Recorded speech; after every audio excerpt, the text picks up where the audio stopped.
আগামী 28শে জুন শনিবার বিপদ্তারিণী পূজা আছে, আর 1 জুলাই মঙ্গলবার বিপদ্তারিণী পূজা আছে।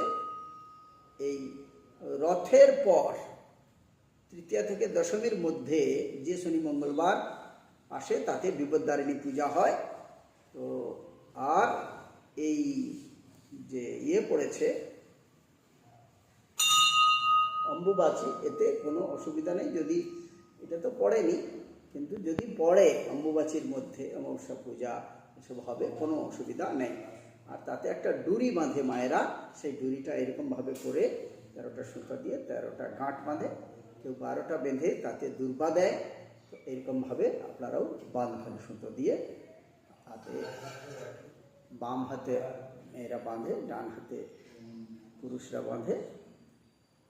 মায়েরা বেশিরভাগ ব্রত করে 13টি ফল দিয়ে, 13টি ফুল দিয়ে এই পূজার ব্রত হয়। যদি না থাকে 13টা ফল না পাওয়া যায়, তাহলে যেমন পাওয়া যায় তেমন দিয়েও করতে পারেন। আর সেই দিনটা উপবাস থেকে ফল খেয়ে কাটাতে হয়। ফল মিষ্টি এগুলো খেতে হবে। আর যে ফলগুলো নিয়ে আসবেন সেটা থেকে অন্য লোককেও দেওয়া যায়। অনেকে মনে করে যে এটা থেকে প্রসাদ দেওয়া যায় না, তা কিন্তু নয়, এটা দেওয়া যায়। প্রসাদ কেটে ব্রাহ্মণকেও দেওয়া যায়। যদি আপনি একটা বড় গোটা আনারস কিনলেন, তাকে অর্ধেকটা ব্রাহ্মণকেও দিতে পারেন বা ভক্তদেরকে দান করতে পারেন। এর সঙ্গে পান, সুপারি, আলতা এসব দেবেন মাকে। আর পান, সুপারি, সিঁদুর এগুলো প্রসাদ সহ সধবাদেরকে দিয়ে থাকে সবাই।